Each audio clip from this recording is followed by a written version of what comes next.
Bonjour à toutes, bonjour à tous. Bienvenue ici à la mezzanine de l'Accor Hotel Arena pour cette conférence autour de développer sa marque, pérenniser son entreprise dans le cadre évidemment de ce Big Seven, 7e édition de Big qu'organise BPI France ici toute la journée. Oui, c'est en effet la question essentielle, hein, quelque part. Dirigeants de PME, dirigeants de PMI, connaissez-vous la force de la marque, la force de votre marque, justement? C'est un actif stratégique, hein, c'est évidemment un levier considérable, un levier incontournable pour résister à la crise, hein, garantir la pérennité de votre boîte, accélérer aussi la croissance de l'entreprise. Vous pouvez en effet grandir grâce à votre marque, bien sûr. Et on va vous l'expliquer évidemment pendant toute cette heure. Vous aurez la parole, on passera le micro tout à l'heure, d'ici 3/4 d'heure à peu près. Donc commencez à imaginer des questions que vous pourrez poser à nos 3 amis, nos 3 invités, nos 3 experts. Voici monsieur Jean-Luc Chétrit. Bonjour Jean-Luc. Bonjour Fabrice. Directeur général de l'Union des marques. Alors l'Union des marques, c'est l'organisation représentative des marques de toute taille, hein, de tout secteur, hein, justement, sur les sujets de marque, sur les sujets de communication. L'Union des marques. Avec nous également Paul Vaillant. Bonjour Paul.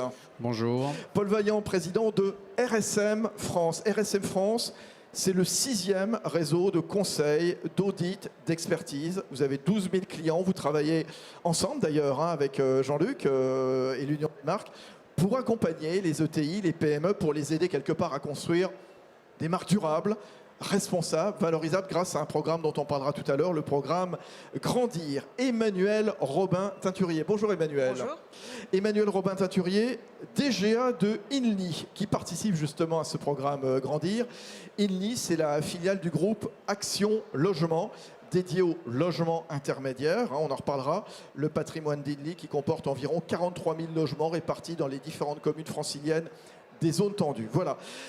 Jean-Luc, elles sont belles, nos ETI, elles sont belles, nos PME. En préambule, c'est peut-être bien de rappeler justement la force du réseau entrepreneurial français. C'est un capital incroyable pour la croissance de ce pays et pour son développement. C'est 5 800 ETI, 148 000 PME et elles ont quelques éléments en commun. Quand on les regarde, nous on les interroge depuis maintenant quelques mois puisque nous accompagnons désormais des ETI dans leur croissance à travers ce capital qu'est la marque, on va en parler. Mais ce qu'elles ont en commun, c'est un certain nombre de valeurs qui sont finalement tellement d'actualité, tellement pertinentes aujourd'hui. L'ancrage local. On parle tous de proximité, on sait que les Français sont très attentifs désormais à pouvoir s'identifier dans un acteur qui est proche d'eux. Le capital qui est souvent familial, patrimonial, donc on crée son entreprise, on a là des créateurs d'entreprises, c'est leur argent, c'est leur développement, et c'est souvent une famille qui le conduit. Et ces gages de stabilité, de pérennité, absolument. Elles sont solides, hein, ces entreprises. Pérennité et confiance, bien sûr. Au fond, confiance des collaborateurs parce qu'on sait qu'on s'engage dans la durée et confiance aussi de tous les partenaires. C'est la croissance à l'international, c'est aussi ça qu'apporte aujourd'hui ce réseau d'ETI dans le pays. On le sait pas bien. Merci les ETI parce qu'elles contribuent à l'export français, bien sûr. Ce sont souvent des champions cachés, des champions européens, des champions mondiaux, Jean-Luc. Oui, des champions mondiaux, exactement, qui grandissent. Donc, c'est cette idée. Et certaines d'entre elles, d'ailleurs, ne souhaitent pas aller dans ce statut de grand groupe. Elles veulent rester à taille humaine. Et je pense que ça aussi, c'est un élément très important. Alors après, elles ont tout ça, qui se construit d'ailleurs souvent sur des savoir-faire. La manière dont ces entreprises se sont créées, c'est la R&D, le savoir-faire, le produit, l'innovation, la technologie. Ce qu'elles n'ont pas encore, et c'est peut-être là où on essaie de les aider, c'est que pour beaucoup d'entre elles, elles n'ont pas encore découvert tout le potentiel qu'une marque peut avoir dans leur développement. Moi, c'est un peu mon métier depuis de nombreuses années, juste pour dire 2 mots. Je travaille sur ce sujet de la marque depuis plus de 30 ans. Je l'ai fait dans des grands groupes qui sont naturellement des groupes qui ont des marques, c'est des groupes de grande consommation, Procter, Nestlé. Donc j'ai développé des marques dans ces groupes-là. C'est naturel. Elles s'adressent aux consommateurs, c'est naturel. Et puis ensuite, je l'ai fait en accompagnant des entreprises soit dans des agences et là maintenant à l'Union des marques. Et je me rends compte, et on va y revenir, et Inly est un très bon exemple de ça, que les sujets de la marque sont en train de rentrer dans le monde du B2B. Le B2B qui a été très loin du sujet de la marque, il rentre parce qu'il commence à se rendre compte, mais on aura l'occasion de développer, que ça n'est pas simplement un sujet de marque commerciale, mais c'est aussi un sujet de marque corporate, de marque employeur.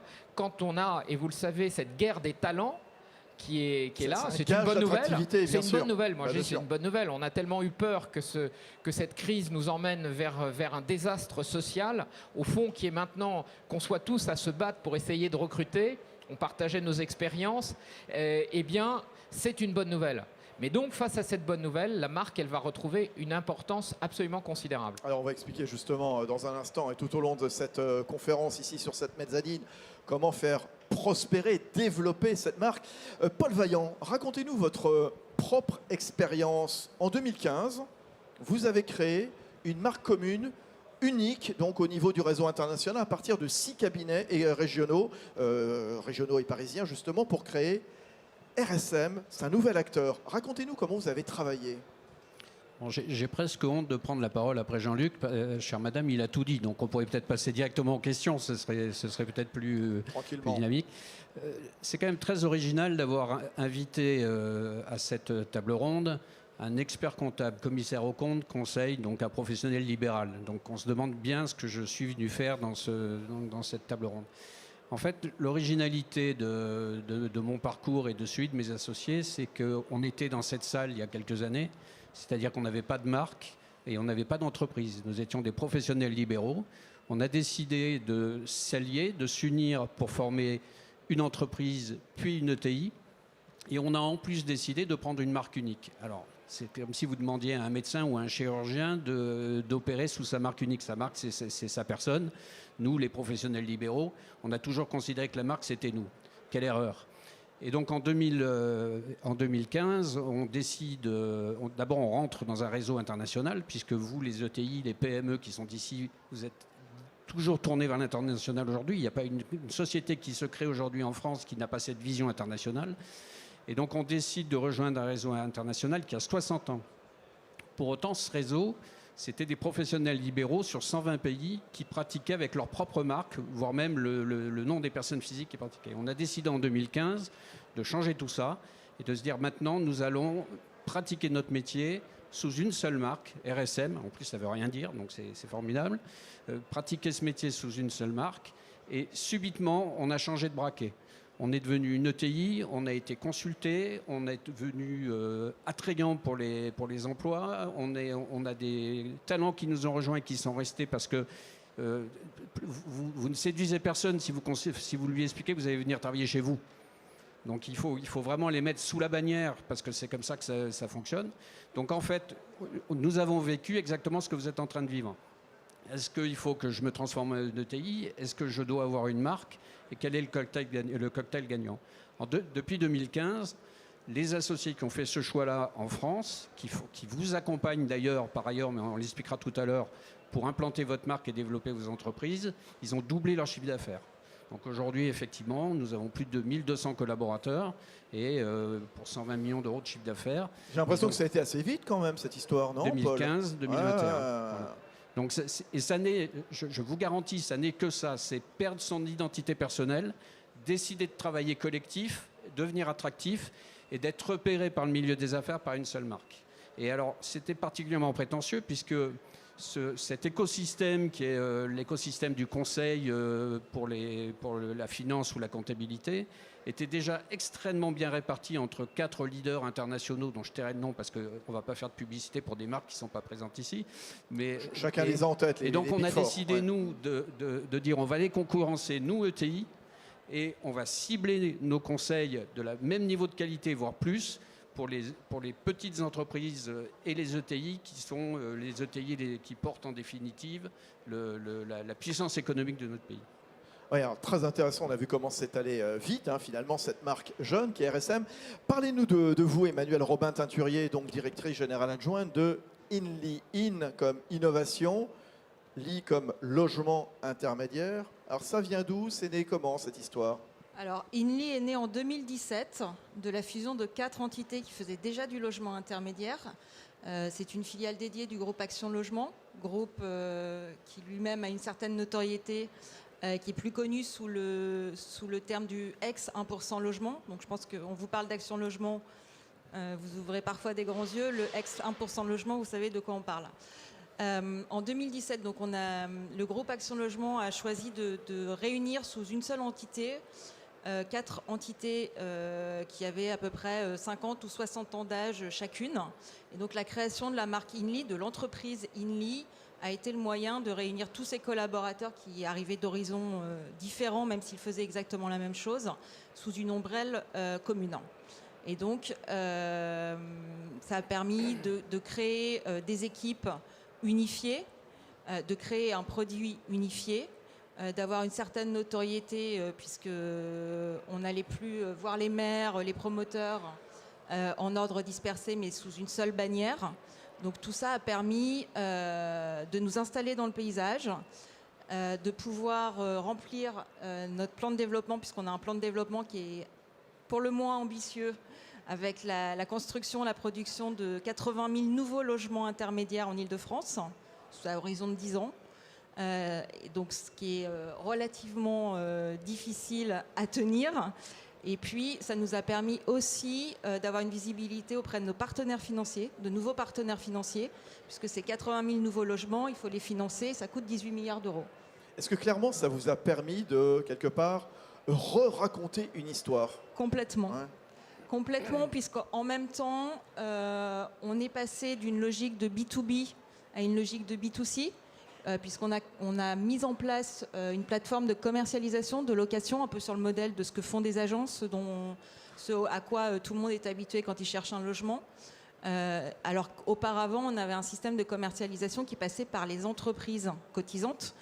Et donc ça aussi, ça nous a permis d'évoluer, de changer nos modes d'action et d'avoir une visibilité accrue. Et donc c'est allé assez vite. On écoutait là tout de suite Paul Vaillant, RSM, qui nous expliquait comment en 6 ans, quelque part, il avait multiplié son nombre de clients. C'est pareil pour vous? Tout allait vite? Tout est allé vite, 2017, 2021, avec beaucoup de choses qui ont été réalisées sur ces 4 ans, qui ont fait vraiment changer l'entreprise, puisqu'on est passé d'une entreprise qui avait à peu près 35, 36 000 logements à 43 000 logements aujourd'hui, qu'on est passé de 500 collaborateurs à 750. Donc il y a eu quand même beaucoup d'évolutions et puis le développement de nouvelles activités également. D'où l'utilité de prendre en compte voilà, la notion de marque. Hein.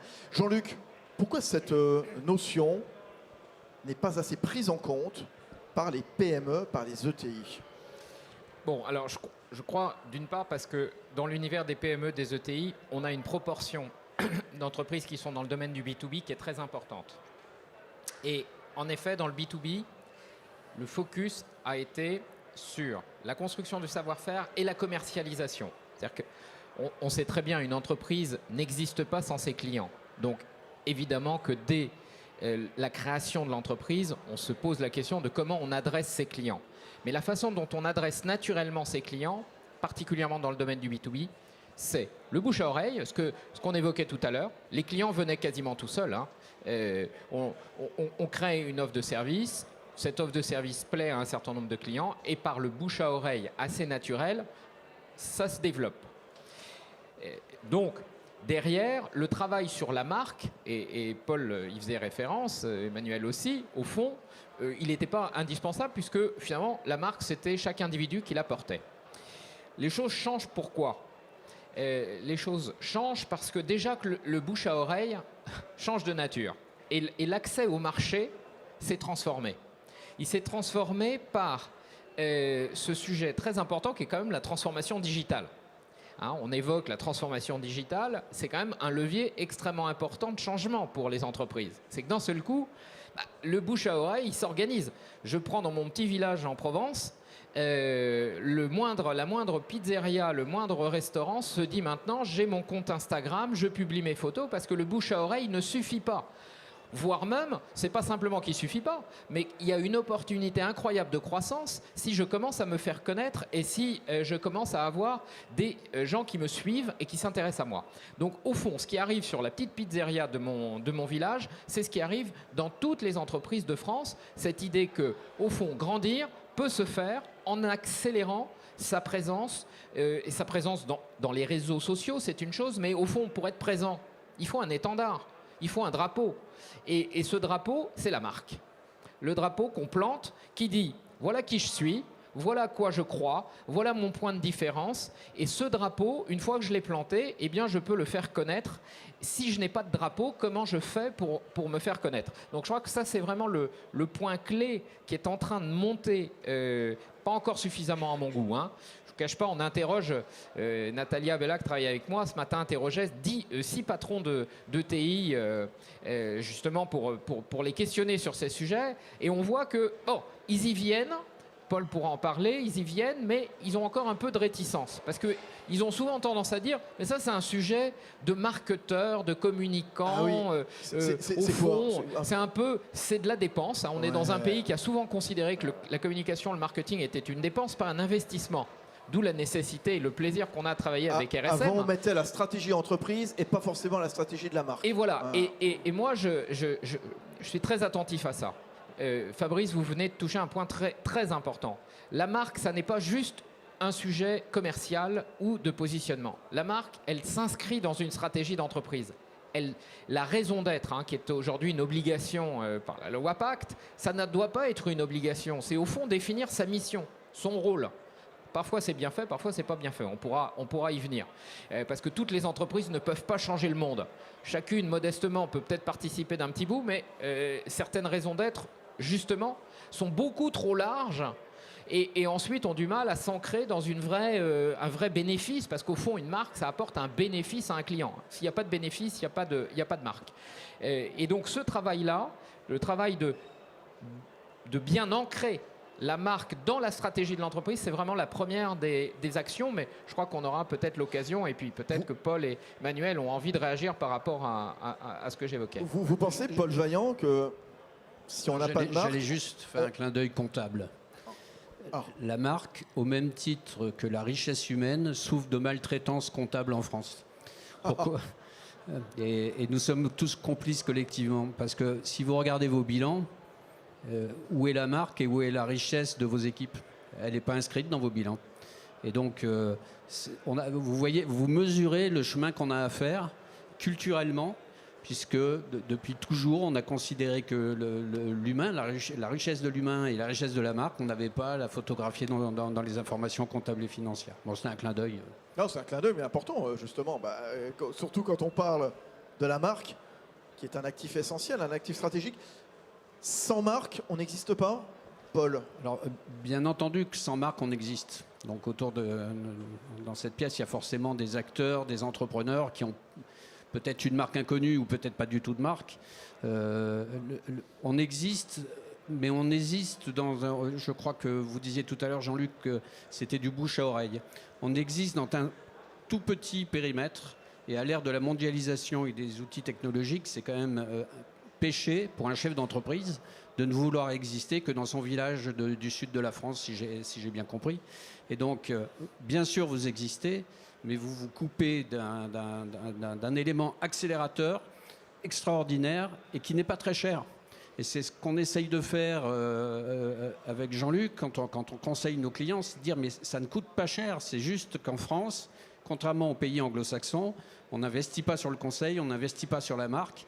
On attend qu'on ait des problèmes pour investir en France. Voilà, c'est ça ce qui nous pose problème au niveau des entreprises. Ce que vous dites donc, c'est investir sur la marque, c'est accroître la valorisation de la société. Et là, on revient après sur votre petite digression tout à l'heure sur la valeur comptable de la marque. Oui, alors, vous cachez mon effet de la fin de cette conférence, parce que c'est ce que je voulais vous dire en définitive tout à l'heure. C'est que même si vous n'êtes pas convaincu du bien fondé d'avoir une marque au sein de votre entreprise, le jour où vous allez vouloir réaliser votre entreprise, le jour où vous allez vouloir la céder, eh bien vous serez très surpris qu'une entreprise qui n'a pas de marque et qui n'a pas investi sur sa marque vaudra peut-être 30-40% moins cher qu'une entreprise qui aura investi sur sa marque. Donc même si vous n'en êtes pas convaincu pour votre business, même si vous n'en êtes pas convaincu pour votre développement, parce que vous surfez, nous dans nos métiers, on a surfé pendant 30 ans, mais tous les jours on était sollicité. On n'avait pas de marque, pas de reconnaissance, mais le bouche à oreille dans nos métiers était absolument formidable. Mais quand vous vendez ou vous réalisez vos actifs ou que vous vendez votre entreprise, quand ces affreux fonds arrivent dans le capital de vos sociétés pour vous prendre la propriété de votre entreprise, eh bien vous allez réaliser une opération financière beaucoup plus ambitieuse si vous avez une marque que si vous n'avez pas développé votre marque. Je donne la parole à Jean-Luc. Emmanuel, dans un instant, vous me direz si en effet la marque c'est un actif stratégique. Jean-Luc Chétrit. Oui, je vais rebondir sur la valeur. Il y a la valeur en effet au moment où on cède l'entreprise et puis il y a la valeur quand on commence à imaginer une utilisation intelligente de sa marque. Je vais vous prendre un exemple. Il n'est plus le président de Vinci Construction, mais je suis sûr qu'il sera d'accord pour que je puisse partager cet exemple, puisque Jérôme Stubler, qui a été le président de Vinci Construction jusqu'au début de l'année, m'avait reçu dans ses bureaux, justement, pour qu'on parle de marque. Il m'a dit, Jean-Luc, vous êtes le dirigeant de l'Union des marques, c'est un sujet chez nous qui est en train de se poser, j'aimerais bien qu'on échange. Et dans cet échange, il m'a raconté une histoire qui a été pour lui le révélateur de la valeur de la marque. Il me dit, voilà, on vendait chaque année de l'enrobé. L'enrobé, c'est ce qu'on utilise sur les routes, et donc Vinci Construction, évidemment, vend beaucoup d'enrobés en France. On vendait cet enrobé comme une commodité, c'est-à-dire qu'on ne mettait pas de marque dessus, on vendait de l'enrobé. Voilà. Et puis, les équipes de Vinci Construction se sont dit, bon, finalement, qu'est-ce que ça changerait si on mettait la marque Vinci et si on avait une marque, on construisait une marque autour de l'enrobé pour les routes. Et il me dit, ça a été assez incroyable, c'est-à-dire qu'on a pu augmenter le prix, donc la valeur perçue de 25%. Là, me dit-il, je me suis rendu compte de la valeur d'une marque. C'est quand... Et vous pouvez faire cette expérience dans beaucoup de domaines. Une marque peut en effet apporter une valeur extrêmement concrète à une entreprise. Et je pense que c'est, avant d'attendre même la vente de l'entreprise, on peut tout de suite réaliser sa valeur à travers l'exemple que je donnais là, et dans un univers qui n'est absolument pas un univers de grande consommation. Bien sûr, qui n'est pas forcément le plus glamour du monde, en effet. Parlons de Coca-Cola, quand même. Plus connu que Vinci Construction, juste un mot, Paul Vaillant. Coca-Cola, combien on peut dire, quel pourcentage de la valeur de Coca-Cola réside dans la marque? Alors c'est vraiment l'exemple tarte à la crème, je vous remercie. Ah oui, mais c'est bien de le rappeler quand même. Oui. Alors vous voyez là, vous avez 2 bouteilles de cola. Je suis de ma voisine, Emmanuelle, elle s'appelle Coca-Cola. Et puis celle-ci, elle n'a pas de marque. Et donc nous avons fait un exercice, enfin Coca-Cola a fait un exercice, se dire à quel moment le consommateur va choisir la bouteille qui n'a pas de marque. Et donc il va partir du prix de la bouteille de Coca-Cola, 1 €, et puis il va baisser à 90 centimes. Puis il va baisser à 80, puis à 50, puis à 60. Et c'est au moment où la bouteille de cola sans marque va arriver à 5 centimes que le consommateur va commencer à la choisir. Donc vous voyez la force de la marque. Bon, ça donc 95% à peu près. Mais 100, 5. Voilà. Et ça vous donne l'importance. Bon, alors Coca-Cola, c'est une marque emblématique, etc. Mais faites l'exercice sur votre propre marque et vous verrez que quand vous arrivez à investir sur la marque et que vous avez une reconnaissance de marque, vous avez un effet de levier absolument considérable. Et Emmanuel, Robin Teinturier, la marque, on le rappelle, c'est un asset de l'entreprise. C'est stratégique. Hein. Et vous l'avez vu vous-même avec Inly. Alors, c'est en effet un actif de l'entreprise, mais je pense qu'il ne faut jamais mettre la charrue avant les bœufs. C'est d'abord la stratégie de l'entreprise et ensuite la stratégie de marque. La stratégie de marque est forcément au service de la stratégie d'entreprise. Et faire l'exercice inverse, à mon avis, c'est à peu près la certitude d'aller dans le mur. Bien sûr. Donc, il faut déjà avoir une stratégie d'entreprise solide, à savoir qui on est, pourquoi on est là, quelles sont nos missions, en effet, pour ensuite déployer toute la stratégie de marque et la stratégie de communication qui va derrière. Parce que si on fait l'inverse, de toute façon, on n'a pas grand-chose à dire et donc ça ne sert à rien. Jean-Luc, justement, pour reprendre l'exemple de Coca, comment se mettre à la place d'une ETI Voilà, voilà. Comment Qui est- devenir Coca-Cola? Voilà, qui n'a évidemment pas la notoriété de Coca-Cola. Comment est-ce qu'elle peut se mettre à la hauteur justement d'une grande marque comme Coca-Cola? Bon, alors, tout le monde n'a pas vocation à être Coca-Cola, heureusement. Et en plus, j'ai pas la recette, hein. Donc, non, en revanche, Elle est secrète. j'ai quelques convictions et qui se confirment à travers les expériences que nous conduisons et les accompagnements que nous menons. Et puis les entreprises, on pourrait en lister là certaines qui ont conduit des transformations.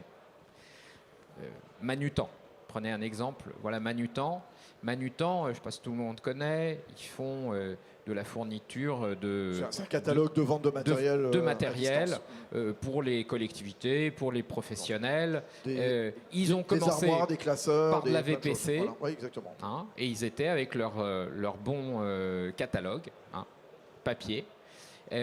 Ils ont grandi, c'est 50 ans, hein, c'est pas une entreprise qui a 150 ans, c'est 50 ans, c'est déjà pas mal. Ils sont dans le Val d'Oise. Mais ils ont travaillé la marque à un moment, quand ils ont d'ailleurs racheté des entreprises, c'est souvent là d'ailleurs que la question commence à se poser, tiens, on a des entreprises, elles ont des noms différents, est-ce qu'on les réunirait pas Comme avec, Invi, par exemple. voilà, donc est-ce qu'on créerait pas un drapeau commun pour que les collaborateurs, ça c'est important, les collaborateurs se sentent faire partie d'une même organisation, d'une même famille, voilà, qui ait les valeurs communes qui puissent être adressées. Donc ils ont commencé par ça, en se disant on va créer cette marque commune à l'ensemble du groupe. Et puis ensuite, on va essayer de regarder quelles sont ces valeurs. Et le travail sur les valeurs, c'est très important. C'est-à-dire, qu'est-ce qui fait notre différence? Qu'est-ce qui fait notre différence vis-à-vis de nos clients? Et donc, une fois qu'ils ont fait ce travail sur les valeurs, les points de différence, eh bien, à ce moment-là, ils ont commencé à construire à la fois le logo, à la limite, tout ça, c'est presque anecdotique. C'est pas le sujet. Le sujet, vraiment, c'est ce point de différence, cette réflexion sur ses valeurs, la réflexion sur ses clients et qu'est-ce qu'on veut dire à ses clients. Et à partir de là, on construit la marque. C'est vraiment par étapes, on construit sa marque, on construit son positionnement, sa signature, ce qu'elle dit, la manière dont elle le dit, et on le décline jusqu'à évidemment tous les points de contact, parce que dans la marque, il y a l'étendard, et cet étendard, il doit avoir une consistance. Le pire, c'est d'avoir une sorte de marque qui parle d'une certaine façon à certains publics et qui serait totalement décalée avec d'autres. Ça se voit, ça se sent, ça se sait, et à un moment, ça déconnecte. Et les collaborateurs, qui sont les premiers ambassadeurs de la marque. D'ailleurs, quand on dit les collaborateurs, on a tendance à dire, bon, alors il y a les collaborateurs d'un côté, il y a les clients de l'autre. Pas du tout. Les clients, qui les sert? C'est tous les collaborateurs qui sont au service des clients. Et c'est les premiers ambassadeurs de l'entreprise. Donc à partir du moment où on a fait un vrai travail sur la marque employeur, on fait à la fois un travail d'attraction des talents, de rétention, mais aussi on fait un travail qui est ensuite de porter ce discours auprès de ses clients. Et c'est les premiers, c'est d'ailleurs pour ça, je reviens sur ce point, est-ce que c'est un gros investissement, hein, et tout le monde le dit, la réponse est non. Parfois on n'y croit pas, on se dit non, c'est pas possible, ça. Non. Construire une marque ne nécessite pas pour démarrer de se poser avec un très gros chèque sur la table. Pas du tout. On peut démarrer sur les bases que je viens d'évoquer là, on peut construire avec ses collaborateurs. Ça n'est pas une dépense de communication, hein.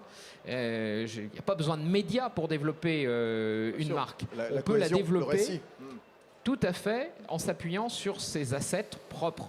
Et puis viendra le moment peut-être où on aura envie de la faire connaître de manière plus large, et à ce moment-là on se posera des questions de médias ou de... Voilà, mais ça n'est pas le sujet initial. On va en reparler justement comment faire grandir sa marque, mais c'est très clair en effet, vous nous racontez que la marque permet de construire un récit commun, de raconter une histoire, ce que vous nous disiez tout à l'heure Emmanuel. Mais vous disiez tout à l'heure, bon, j'ai pas la recette magique, etc., notamment à propos de Coca-Cola, il y avait cette petite allusion, mais on a 3 fois moins d'ETI en France qu'en Allemagne. Vous rappeliez le chiffre tout à l'heure, 5800 à peu près en France. En Italie, 2 fois plus, en Allemagne, 3 fois plus. Est-ce que la marque, quelque part, ça va être un outil pour faire grandir ce nombre, à votre avis? Est-ce que le travail sur la marque permet de se mettre en ordre de marche, oui ou non?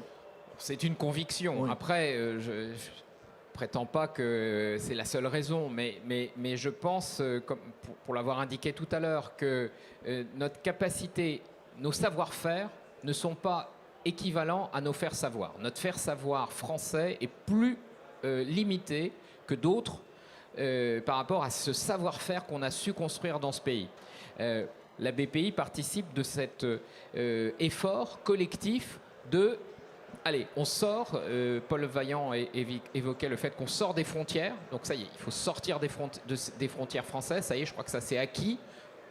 Les entreprises et des ETI qui sont vraiment très tournées vers l'international, et bien maintenant, oui, je crois que si elles révèlent cette valeur de la marque ETI, au fond, en est le premier exemple. Alors, c'est une marque ou pas? Oui, c'est une Ouais. marque. Et tant mieux parce qu'elle nous permet, finalement, pour en parler avec ces patrons d'ETI, ils sont très heureux d'avoir cette marque ETI qui a été créée. Bien sûr.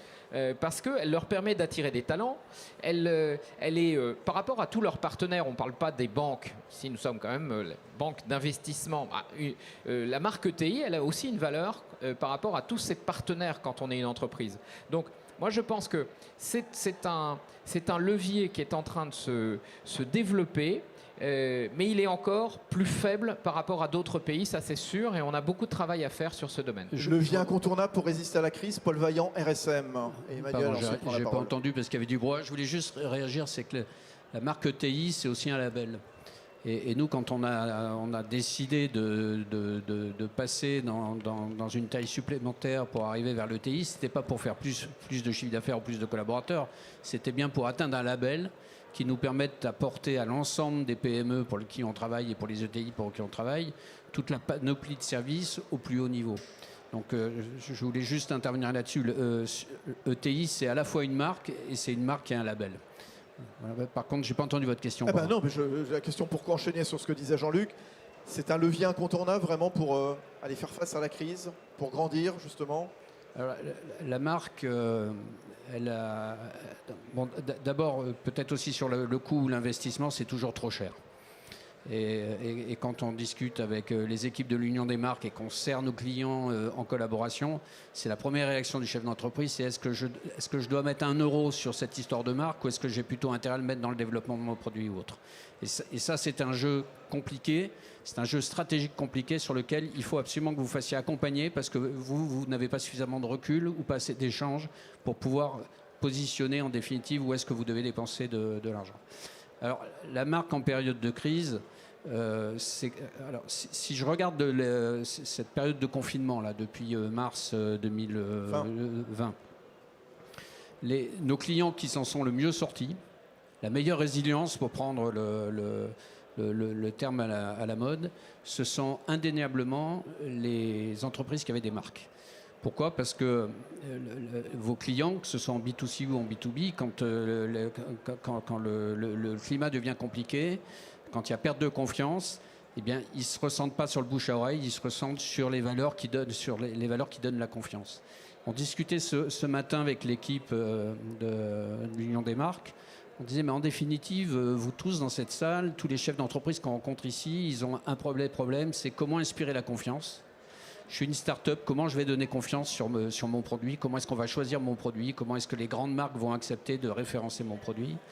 On a un problème de recrutement, tous secteurs confondus, parce que j'écoute les médias, mais c'est hallucinant. C'est pas que le bâtiment ou l'expertise comptable qui fait pas rêver. C'est tous secteurs confondus. On a un mal fou, alors même qu'il y a des chômeurs à recruter, et on a du mal à conserver nos talents.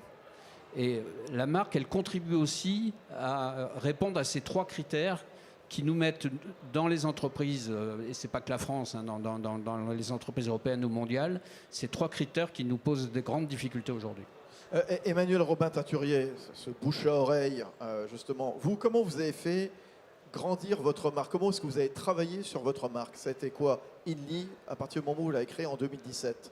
Alors, ça a déjà été l'identification de nos cibles, puisque nous, on a quand même des interlocuteurs qui sont très différents. On a évidemment nos clients locataires, donc et là, pour mieux les servir, pour mieux répondre à leurs besoins, on a mis en place cette fameuse plateforme de commercialisation, le inly.fr, qui permet de fluidifier la relation de location, enfin en tout cas l'accession à la location pour les candidats. On a une cible élue, puisque nous, on intervient forcément dans les communes.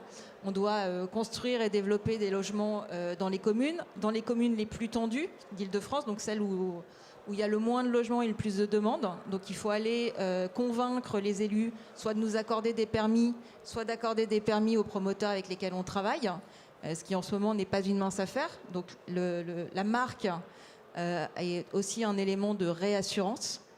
On met en avant un certain nombre de valeurs, un certain nombre de qualités de gestion, ce qui nous facilite la tâche pour aller convaincre les élus. On a évidemment tous les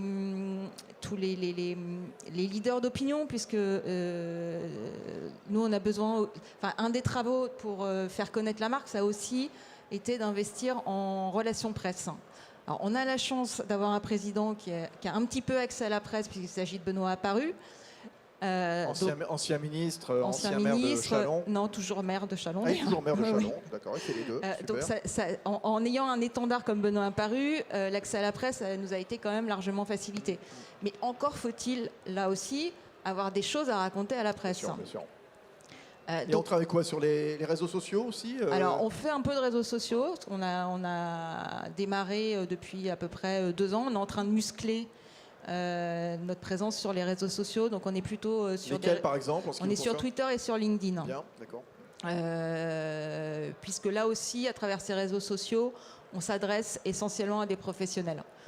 C'est pas à travers nos réseaux sociaux qu'on va aller toucher nos clients immédiats que sont les locataires ou futurs locataires. Juste avant qu'on voit votre programme grandir, Jean-Luc, je rebondis sur ce que disait tout de suite Emmanuel. Qu'est-ce qu'elle doit véhiculer une marque Parce que ça doit être une marque utile, c'est-à-dire quelque part qui fait du bien, et surtout dans le contexte que l'on connaît, voilà, qui s'engage en effet sur le climat, sur le développement durable, sur tout ça. Est-ce que c'est aussi une marque tech qui doit montrer quelque part que c'est une marque innovante? J'ai l'impression que c'est pas mal de choses en même temps, donc. Oui, alors c'est évidemment les enjeux et les transformations auxquelles on est confronté sont évidemment au cœur de la réflexion sur ce que la marque doit porter. Vous avez évoqué les sujets de transformation digitale, donc, et donc la technologie, les apports de la technologie, les révolutions technologiques auxquelles les Français sont confrontés. Donc les marques doivent répondre à ces enjeux-là. Je parlais de Manutan et de l'arrivée du e-commerce. Voilà un enjeu de transformation qui vient impacter la manière dont la marque doit parler.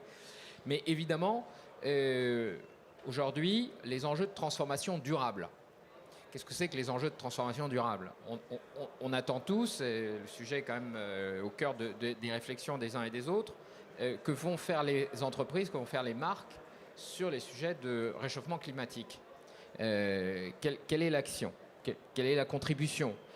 Non seulement comment on évite les extériorités négatives, ce qui était un peu la vision de la RSE il y a une dizaine d'années, mais comment finalement maintenant les marques peuvent être contributrices sur ces sujets. Mais les sujets de société, de diversité, d'inclusion, sur ces sujets-là, une marque, elle doit apporter une réponse. Elle doit se positionner, elle doit défendre ses valeurs. Et ces valeurs qui vont répondre à ces différents publics, mais les publics sont variés. Donc, quand on définit la marque, eh bien, on doit incorporer ces ingrédients-là dans la définition qu'on va donner. Alors vous allez me dire, tout ça est très compliqué, mais au fond, on le voit à travers les actions qui ont été menées par RSM et par INLI. Je vais laisser Paul avancer évidemment l'exemple justement à travers ce qui s'est passé chez RSM. Ben, c'est pas si compliqué que ça, mais ça demande un petit peu de méthode. Et on va y venir, c'est un petit peu ce qu'on essaie de faire à travers notre programme Grandir. Dans un instant, Paul Oui. Vaillant, RSM. Enfin, je voulais dire quand même, mais alors c'est franchement pas une réflexion de financier. La question, elle est quand même complexe. Qu'est-ce que doit véhiculer une marque? La marque, c'est vivant, c'est du vivant. C'est comme si vous me posiez la question, qu'est-ce que doit véhiculer Jean-Luc? C'est de l'humain. Et donc, la seule chose que doit véhiculer une marque, c'est la vérité. C'est l'aventure humaine qui est sous cette marque-là. Tout le reste, pour moi, c'est bullshit, pardonnez-moi l'expression, mais franchement, la marque, elle vit au quotidien, elle bouge, elle grandit, elle se rétrécit, elle se redéveloppe, elle change. Et ça, c'est un groupe humain, c'est la richesse d'un groupe humain qui ont décidé de vivre ensemble, et c'est ça qu'elle doit véhiculer. Et donc la question est super compliquée, il faut être un grand professionnel de la marque pour pouvoir Jean-Luc. répondre Non, à mais cette- je vais prendre un exemple, puisqu'on a parlé des RSM et d'Inly, on va parler de l'Union des marques. L'Union des marques ne s'appelait pas l'Union des marques quand elle a été créée. Elle a été créée en 1916. Elle s'appelait l'Union des annonceurs. Elle est restée Union des annonceurs pendant 100 ans. Ouais, jusqu'à il y 100 a ans. 2 ans. Il y a 2 ans, nous avons décidé de la renommer Union des marques. Pourquoi? Parce qu'on a fait ce travail qui est de dire, au fond, nos cibles, qui sont-ils? Les entreprises. Les entreprises aujourd'hui se voient-elles comme des annonceurs?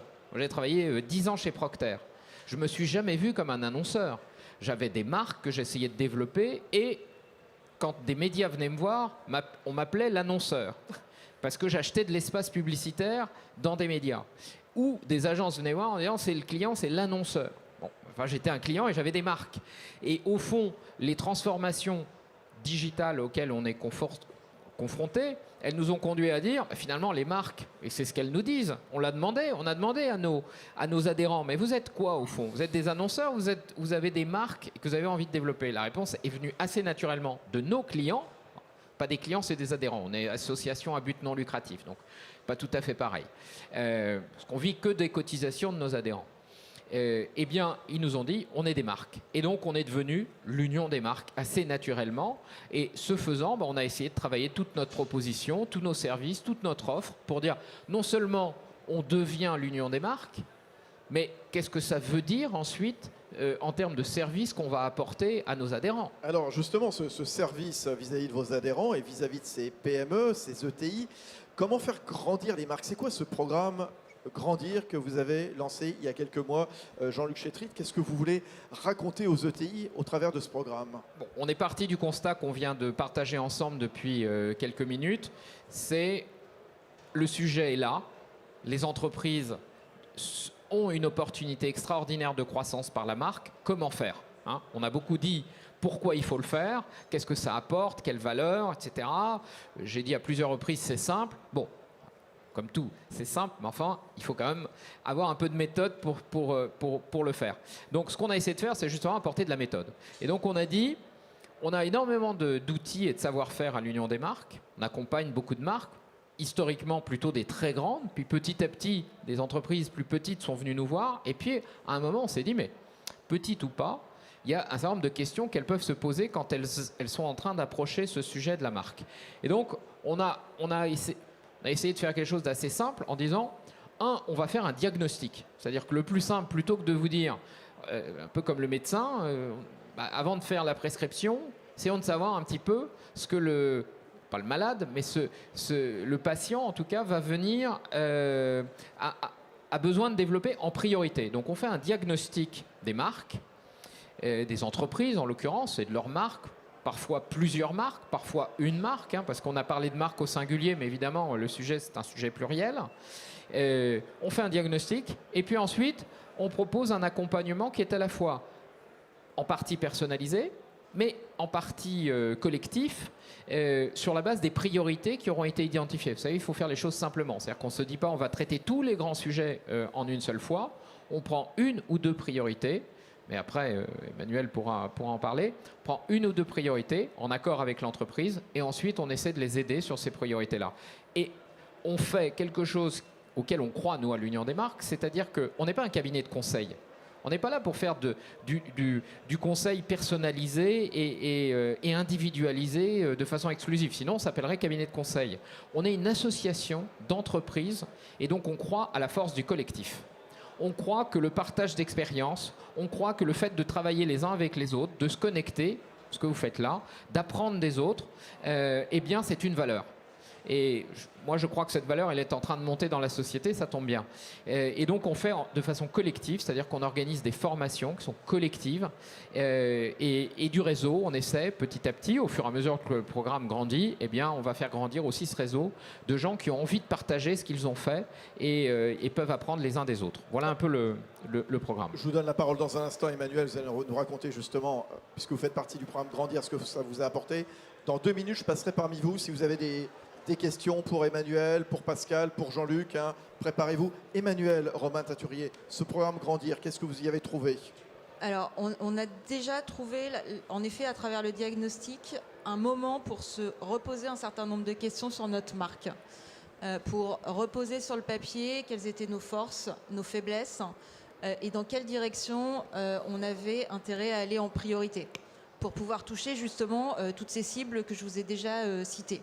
Ça nous a permis derrière d'accélérer notre déploiement sur les réseaux sociaux, d'engager une réflexion un peu plus structurée que celle qu'on avait sur notre marque employeur, parce que je pense que quelle que soit la taille de l'entreprise, quel que soit le secteur, on a tous les mêmes problématiques d'attirer des nouveaux talents, de les garder, de faire de nos collaborateurs des ambassadeurs de notre marque, parce que notamment à travers les réseaux sociaux, ils portent également l'entreprise, la marque, et ils ont une capacité d'attractivité eux-mêmes à travers les postes qu'ils peuvent avoir ou les relais de postes qu'ils peuvent faire également. Donc ça a vraiment été un moment important pour nous pour faire un bilan rétrospectif de ce qu'on avait déjà tout fait, ce qui avait marché, moins bien marché, et d'envisager les voies et moyens de nous améliorer sur notre stratégie de marque et sur la manière de la servir. Bon, tout gagnant pour l'instant, donc. Exactement. Bravo. Bon, question dans la salle. Il nous reste une douzaine de minutes à peu près. Profitez-en, justement. Madame, s'il vous plaît. Alors, je viens vers vous. Je garde le micro pour des raisons que vous pouvez imaginer, tout ça. Levez-vous, s'il vous plaît. Vous allez vous présenter. Alors, vous êtes Martha. Je m'appelle Martha. Je suis cofondatrice d'une marque de bien-être qui s'appelle Tout de Bain Paris. Et ma question, c'est pour Paul. En étant un homme des chiffres, qu'est-ce que vous avez fait comprendre en fait les concepts d'une marque et investir surtout sur le développement d'une marque? À quel moment vous vous êtes dit c'est important, c'est ça qui va inspirer confiance vis-à-vis de mes clients, c'est comme ça qu'on va grandir? Voilà ma question. Alors, allez-y, Paul Vaillant, pour répondre à Madame qui a co-créé Tout de même, c'est ça? C'est une marque de bien-être, voilà. J'adore qu'une personne qui est dans le cosmétique me pose la première question. Donc, vous êtes beau, chère Paul. madame, j'ai 4 filles, donc je suis une cible. Ce qui prouve que vous avez du talent, vous avez su cibler parfaitement où est-ce que vous alliez poser votre question. À quel moment, nous, on a considéré que la marque était importante? On l'a considéré très très rapidement dans la capacité qu'on a eue à réfléchir à se protéger d'une crise éventuelle. Et on était avant Covid. On s'est dit, mais enfin, par rapport à notre développement et le talent de nos associés professionnels libéraux, à quoi ça sert d'avoir une marque et à quoi ça sert de se mettre sous le label de cette marque, alors que tout marchait formidablement bien. Et il y a eu 2 vecteurs qui nous ont conduit à ça. La sécurisation, c'est-à-dire qu'en tant qu'acteur de confiance, on est le cordonnier le plus mal chaussé. Donc on s'est dit, mais comment est-ce qu'on peut donner confiance à nos clients si on n'a pas de marque et si on n'est pas dans une unité globale? Et en termes de crise, comment est-ce qu'on peut s'en sortir si jamais le marché se retourne sur certains niveaux de nos activités? Et puis la croissance, c'est-à-dire que quand vous avez pris goût à la croissance, vous en voulez toujours plus, mais pas pour croître, encore une fois, c'est pour exister. C'est-à-dire que vous tous dans cette salle, si vous n'avez pas de croissance, vous n'existerez pas et vous ne pourrez pas vous payer l'excellence. Et donc nous, l'excellence, c'est d'attirer des talents. Donc il fallait absolument qu'on ait traité ces 2 sujets. Et ces 2 sujets, ils se traitent par la création d'une marque et fédérer l'ensemble des professionnels sous cette marque. J'insiste sur ce qu'on a dit sur le diagnostic. C'est pas pour vendre l'association puisqu'elle est à but non lucratif. Et j'ai compris que l'association croyait au collectif. Mais cher monsieur, l'entreprise croit au collectif surtout aussi. Donc, mais prenez le temps de ce diagnostic avec l'Union des marques ou qui que ce soit d'autre, avec des intervenants extérieurs comme vous voulez. Prenez le temps de vous poser et de faire le diagnostic. Nous, quand on a fait le diagnostic, on s'est aperçu qu'en fait, mais on le savait, mais on ne l'avait pas exprimé, c'est que notre métier, c'est d'apporter de la confiance. De la confiance au chef d'entreprise sur la qualité de son information comptable et financière et ses outils de gestion, de la confiance pour l'économie générale. Quand on est commissaire aux comptes, on apporte de la confiance au marché jusqu'à de la confiance qui vous permet d'acheter des actions en bourse. Donc ça, c'était le premier point qui, grâce au diagnostic qui a été fait, parce que nous, on a servi un peu de cobaye aussi, on s'est dit on va collaborer, mais il faut qu'on serve de cobaye. Et tout de suite après la confiance, on s'est posé la vraie question, c'est comment est-ce qu'on apporte la confiance? Et là, c'est la qualité des individus qu'on met à disposition de nos clients. Et donc, c'est comment attirer les talents. Et donc, vous voyez, ces deux principes, confiance et il nous faut les meilleurs, qui nous ont conduits à investir très précisément sur ces axes-là sur la marque. Allez, encore quelques questions, une ou deux questions. Qui a des questions à poser? Donc, monsieur, je viens vers vous, s'il vous plaît. Alors, présentez-vous, même chose que Martha tout à l'heure. Alors moi c'est Gabriel, je suis freelance dans la tech et du coup ma question c'est quel intérêt pour une société B2B d'augmenter sa marque commerciale, par exemple FedEx, DHL, voilà. J'ai pas entendu la fin de la question. Par exemple FedEx ou DHL qui font énormément de communication justement sur leur marque au niveau commercial alors que c'est du B2B, principalement du B2B. Très bien. Merci Gabriel. Jean-Luc, s'il vous plaît.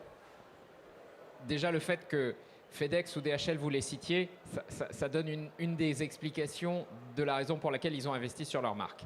C'est en effet un point de reconnaissance, de différenciation et de croissance. Parce qu'on l'a dit un petit peu à travers tous les exemples qu'on a donnés, si on résume un petit peu, la marque, et en B2B comme ailleurs, c'est la confiance. C'est-à-dire qu'on sait que quand on prend ce service-là, prenez FedEx. En ce service-là, si vous l'avez utilisé, si vous en avez entendu parler, etc., vous vous dites « je fais confiance à FedEx pour sa capacité à aller livrer en temps et en heure le colis que je lui ai donné ». Donc il y a la confiance.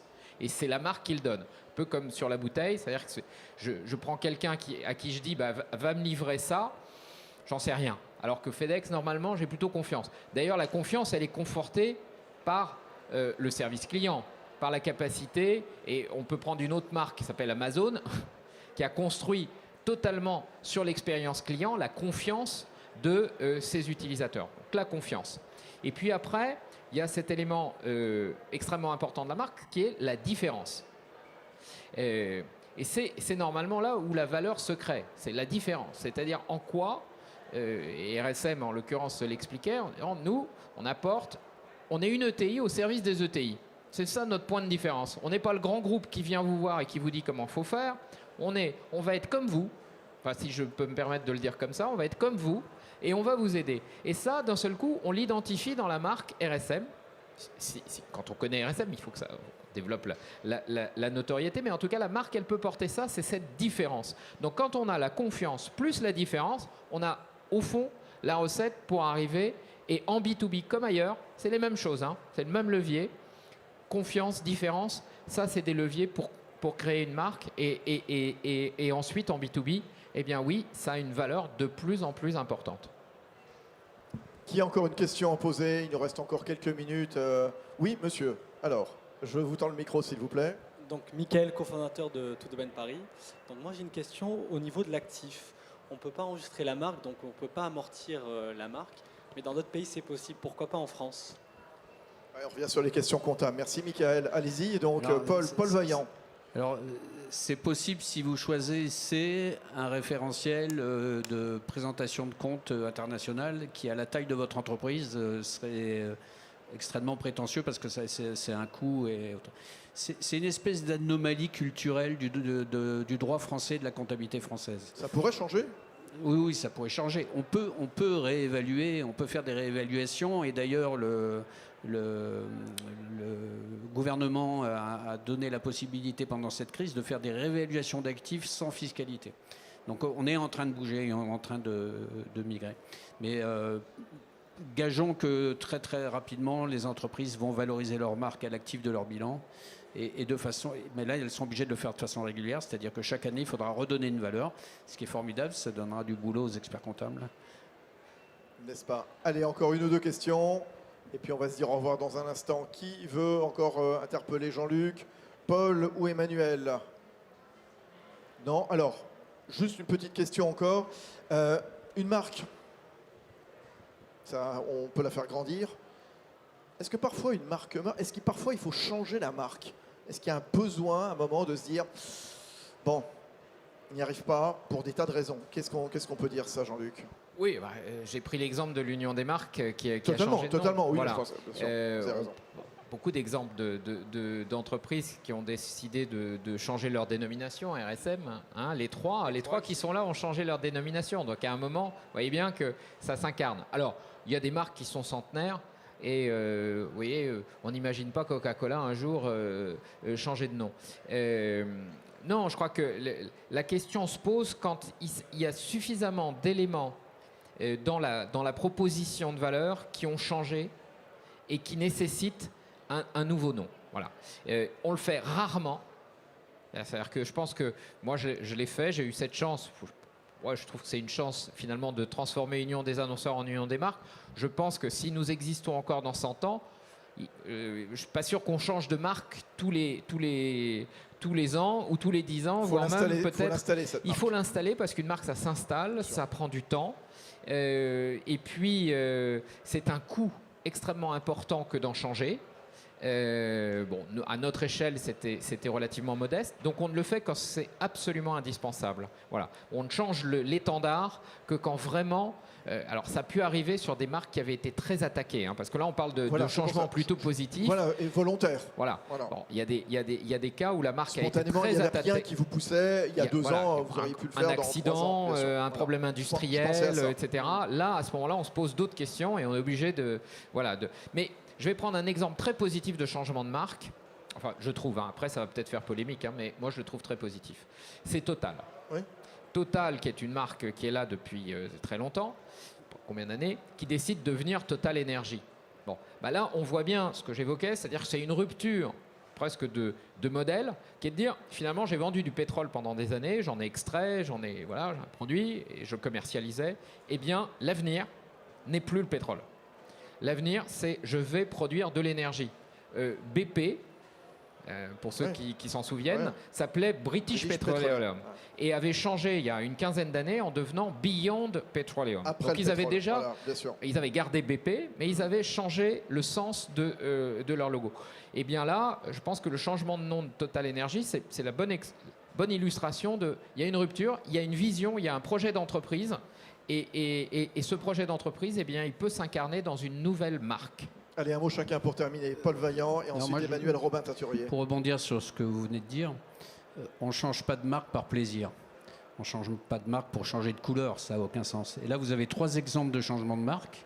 Une marque qui ne portait plus la réalité du terrain, c'est-à-dire une marque qui avait besoin d'un rajeunissement et qui avait besoin de raconter à nouveau son histoire, et une marque qui avait besoin de faire annuler l'ensemble des marques qui collaboraient sous plusieurs marques pour s'unir sous une nouvelle marque. Moi, j'ai juste un mot pour la fin, pour les chefs d'entreprise qui sont dans cette salle, de retenir la marque, ça vous permet de passer dans les périodes de turbulence, ça vous permet d'accélérer votre croissance et ça vous permet de valoriser votre entreprise. Ceux qui sont dans la salle et ceux qui nous suivent également à distance, voilà, parce que c'est l'édition 2021 hybride. Hein, voilà, on revient avec de plus en plus de monde. La salle est remplie à bord. Et évidemment, ceux qui nous suivent. Allez, ça sera pour vous le dernier mot. Emmanuel Robin-Teinturier. Moi, je dirais que la marque, ça se fait vivre au quotidien. Ça se renforce.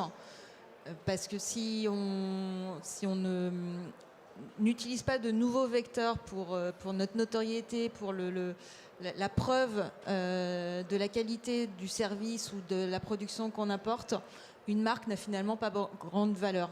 Donc il faut vraiment que cette marque puisse être incarnée dans une réalité d'activité.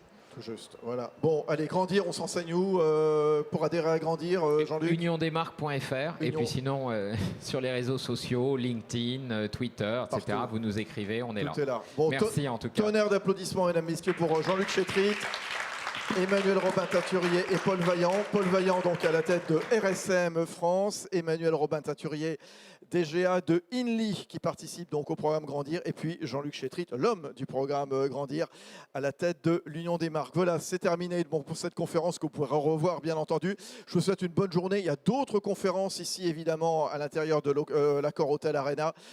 Continuez donc jusqu'à ce soir pour l'édition Big, 7e édition 2021. Bonne journée à toutes et à tous. À bientôt. Au revoir.